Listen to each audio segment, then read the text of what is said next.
Hi, welcome to the channel. Today நாம் இந்த வீடியோவில் இன்டர்பிரட்டர் அண்ட் பெஸ்ட் கம்பைலர்னால் என்னென்னு பார்ப்போம். ஓகேவா? ஜென்ரலாக நம்ம ஒரு ப்ரோக்ராம் டைப் பண்ணுறோம்னாலே, ஃபார் எக்ஸாம்பிள் ஒரு சி ப்ரோக்ராம் டைப் பண்ணுறோம்னா ஹாஸ் இன்க்ளூட் ஸ்டாண்டர்ட் ஐஓ இந்த மாதிரி டைப் பண்ணுவோம். ஓகேவா? மெயின் ஃபங்க்ஷன் ஓப்பன் பண்ணி இப்போ ஓப்பன் பேரன்தீசிஸ் அந்த மாதிரி ஒரு டைப் கொடுத்து சம்திங் டைப் பண்ணுறோம்னு வச்சுக்கோங்களேன். அது டைப் பண்ணுறது பேர் வந்து அந்த லாங்குவேஜ் நம்ம என்ன சொல்லுவோம், ஹை லெவல் லாங்குவேஜ்னு சொல்லுவோம். ஓகேவா? அந்த ஹை லெவல் லாங்குவேஜை நம்ம டைப் பண்ணுறதை அப்படியே வந்து சிஸ்டம் வந்து ரீட் பண்ண முடியாது சிஸ்டத்தால்.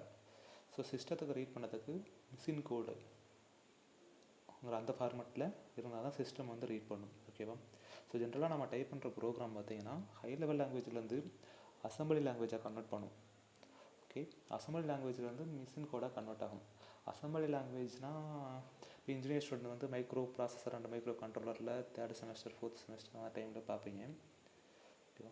ஸோ இப்போ நம்ம டைப் பண்ணுற அந்த ப்ரோக்ராம் இருக்குது பார்த்தீங்களா, அது வந்து ஹை லெவல் லாங்குவேஜை வந்து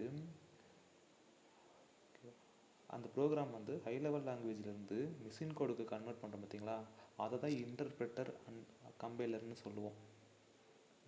கிட்டத்தட்ட ரெண்டும் ஒரே வேலை தான் பார்க்கும் மேக்ஸிமம். ஸோ அதுதான் இப்போ நம்ம இந்த ஸ்லைடில் போட்டிருக்கோம். என்ன பாருங்கள், write a program using high level language.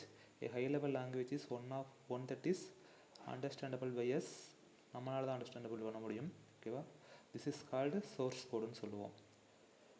Computer does not understand high level language. அது என்னவா அண்டர்ஸ்டாண்ட் பண்ணுவாமா, ஜீரோஸ் ஒன்ஸாக தான், பைனரியாக தான் வந்து அக்செப்ட் பண்ணும். அதை தான் நம்ம என்ன சொல்ல போகிறோம், மிஷின் கோடுன்னு சொல்லுவோம். So to convert source code into machine code, we use either a compiler or an interpreter. போத்துமே வந்து என்னது, ஹை லெவல் லாங்குவேஜை மிஷின் கோடாக தான் கன்வெர்ட் பண்ணுது. ஃபார் எதுக்காக, கம்ப்யூட்டர் வந்து புரிஞ்சுக்கணுங்கிறதுக்காக. ஓகேவா? சில டிஃப்ரென்ஸ் இருக்குது இன்டர்பிரட்டருக்கும் கம்பைலருக்கும். அது என்ன டிஃப்ரென்ஸ்னு பாருங்கள்.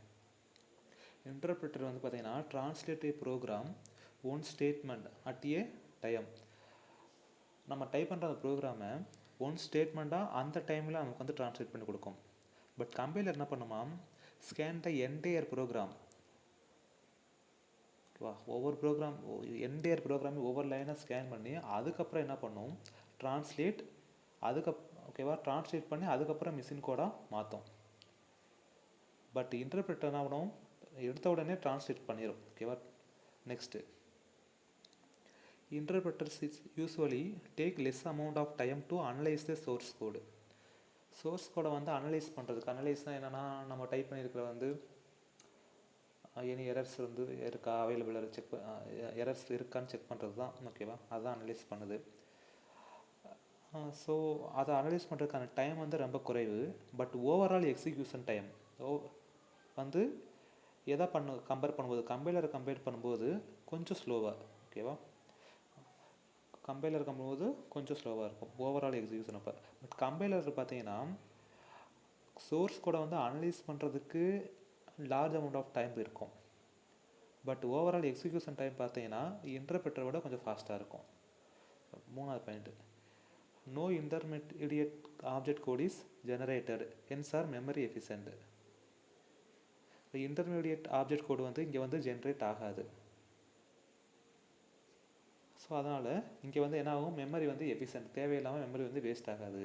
பட் இங்கே பார்த்தீங்கன்னா இன்டர்மீடியட் கோடு வந்து என்ன பண்ணும், ஜெனரேட் ஆகும் கம்பைலரில். ஓகேவா? ஸோ அந்த அப்படி அந்த இன்டர்மீடியட் கோடு இருக்குது பார்த்தீங்களா, அந்த இன்டர்மீடியட் கோடுக்கு ஒரு ஸ்டோரேஜ் தேவைப்படும். ஸோ அதுக்காக கொஞ்சம் மெமரி வந்து தேவைப்படும். இதுக்கு எக்ஸாம்பிள் இன்டர்பிரட்டருக்கு நம்ம எக்ஸாம்பிள் என்ன சொல்லலாம்னா, ஜாவா ஸ்கிரிப்ட், பைத்தான், ரூபி இதெல்லாம் வந்து எதுக்கு சொல்லலாம். ஓகேவா? கம்பைலருக்கு பார்த்தீங்கன்னா C++, ஜாவா அதெல்லாம் வந்து கம்பைலர்னு சொல்லலாம். இப்போ லெவல் ஆஃப் ப்ரோக்ராமிங் லாங்குவேஜஸ் இதில் பாருங்கள், நமக்கு high level program for example ஒரு கிளாஸ் ஓப்பன் பண்ணி ட்ரையாங்கிள் அந்த ஃபங்க்ஷனுக்குள்ளே ஃப்ளோட்டுங்கிற டேட்டா டைப்பில் யூஸ் பண்ணி அங்கே ஒரு சர்ஃபேஸுங்கிற ஒரு ஃபங்க்ஷன் க்ரியேட் பண்ணியிருக்காங்க. ரிட்டன் கொடுத்து ட்ரையாங்கிளுக்குரிய ஏரியாக்குரிய சர்ஃபேஸ்க்குரிய ஃபார்முலா டைப் பண்ணியிருக்காங்க. சம்திங் ஏதோ ஒன்று இருக்கும் பார்த்தீங்களா, அதுதான் வந்து ஹை லெவல் லாங்குவேஜ். இந்த லோ லெவல் ப்ரோக்ராமாக கன்வெர்ட் பண்ணும்போது இந்த கோடு பார்த்தீங்கன்னா அதுதான் மைக்ரோ ப்ராசஸர் அதில் வர கோடு, மைக்ரோ கண்ட்ரோலருங்கிற லேபில் இன்ஜினியரிங் படிக்கும்போது வரும், ஆர்ட்ஸ் சயின்ஸ்லேயும் வரும். ஸோ லோடு R1னா ரெஜிஸ்டர். இப்போ பிங்கிற வேரியபிளை R1ல் வந்து லோட் பண்ணுறோம். அடுத்து ஹச்சுங்கிற வேரியபிளை R2ல் வந்து லோட் பண்ணுறோம். நெக்ஸ்ட் என்ன பண்ணுறோம், மல்டிப்ளை பண்ணுறோம். R1ஐயும் R2வையும் மல்டிப்ளை பண்ணி R1ல் ஸ்டோர் பண்ணுறோம். இந்த கோடுக்கான அர்த்தம். அடுத்து டிவைட் பண்ணலாமா ஃபார்முலா வைஸ். இப்போ டிவைட் பண்ணோம்னா எதால் டிவைட் பண்ணும், நம்பர் 2ஆல் டிவைட் பண்ணி R1ல் ஸ்டோர் பண்ணுறோம். ஓகேவா.